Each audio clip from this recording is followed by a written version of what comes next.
Hey, Miss Michelson. Hey, Brianna. Hey, Amelia. So today I'm going to present to you guys my Global Education 2 project. Here we go. So first, I'm going to start off with a little introduction. Let's talk about a nonprofit organization. In the US, there are already over 1 million nonprofit organizations, but because of the economy, many of them have struggled to get funding. And a large reason that so many organizations suffer and go down the drain is because they have very similar and identical goals compared to other organizations. So it's very important to be unique. People have this image in their head that they believe a nonprofit organization it's not a real job. It's just people donating large amounts of money and that everything just comes easy. And because of this, people are unable to know what they're getting into, and this also makes them uninterested. That is why it is so important to know the truth about nonprofit organizations and not just the misconceptions. Who will be involved? It is extremely difficult for any type of nonprofit or profit organization to expand and exist if there's not a large group of followers behind the co-founder. It is also essential to have a large cast of supporters who will be willing to support the organization at all times.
Not only do you need the passion to create an organization, but you also need passionate people who are determined to help it grow.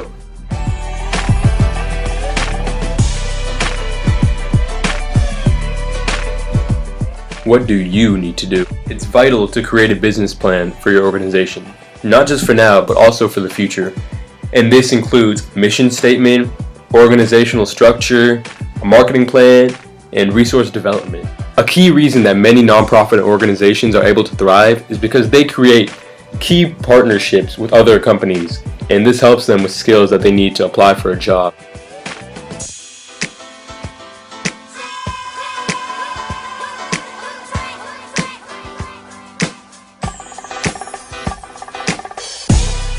Rather than creating a new organization by yourself, it's much smarter for a fresh and new organization to grow along an older, more experienced company than once being properly established. It can grow on its own and thrive.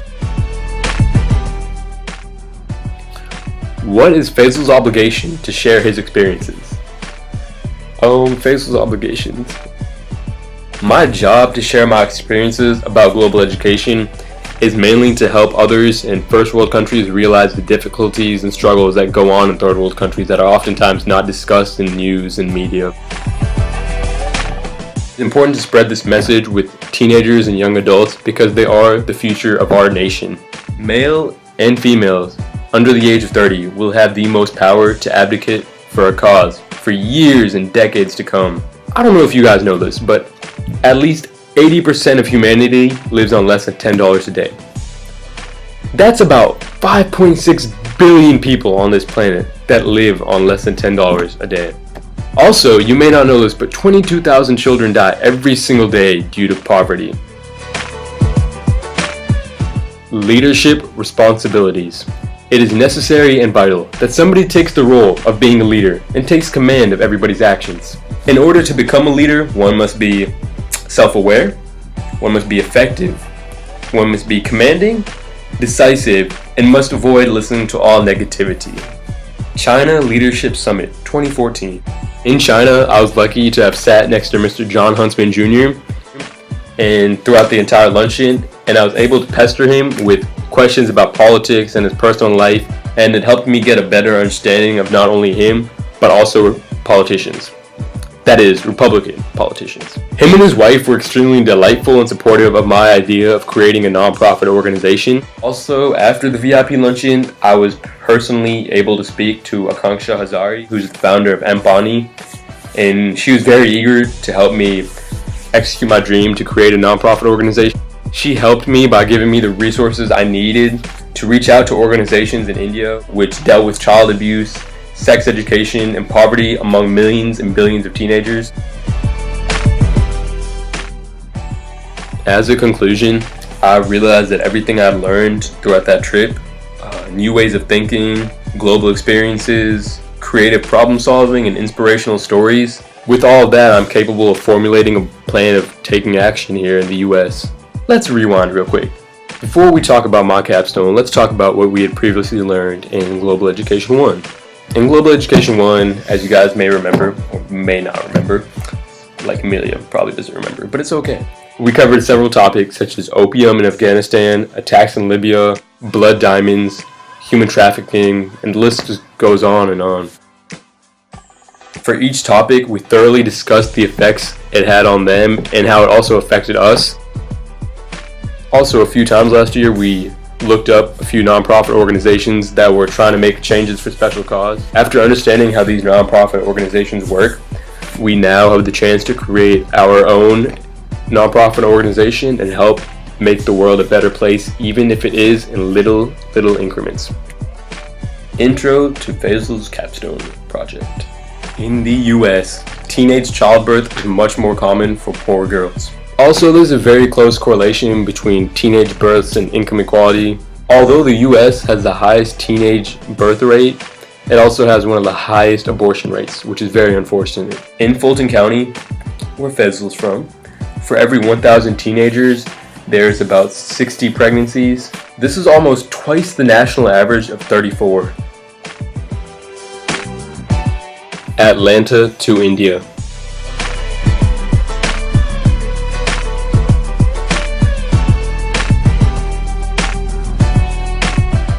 Our mission statement.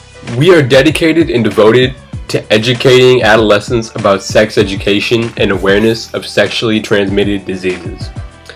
It is our duty to visit orphanages in India and present information and statistics about India's rapid growing population, contraceptive usage, abortion rates, and the average age of pregnancies, along with the mortality rate of these women.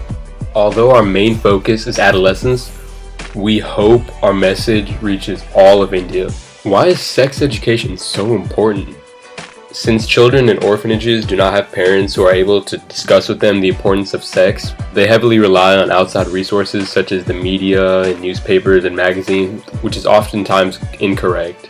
Oftentimes, parents will tell their children, no, don't do this, no, don't do that. But this just gives them the urge to do it even more.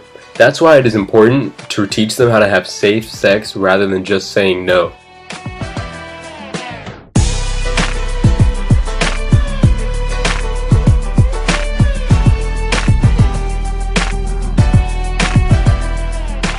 Oftentimes, people are very worried that if you give children too much information about something, such as sex, then it will encourage it to do it even more. However, there was a recent study by the World Health Organization, or the WHO, that showed that there was no evidence that programs that talked about in-depth sex education promoted any type of sexual activity, whereas abstinent programs seem to be less effective to students. However, lack of contraceptives not only occurs in orphanages, but all throughout India.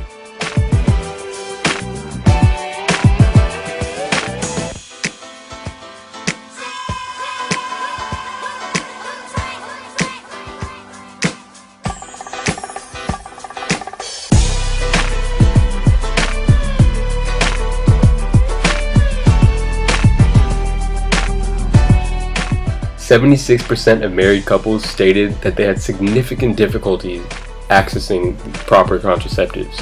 Although sexually transmitted diseases are not a growing problem in India, use of contraceptives is still very vital to lower the number of orphan children. What are my next steps? I will continue to contact Ms. Akanksha Hazari and her partners and will ask them if there's any way I am able to help these organizations within the US or whenever I visit India. Also, my dream is to study journalism along with international affairs in college, so therefore in the future I'll be able to volunteer in third world countries and help benefit and enrich poverty-stricken areas. My one and final dream before I die would probably be to at least just end up educating at least one group of adolescents in an orphanage about sex education and see a decrease in the poverty rate.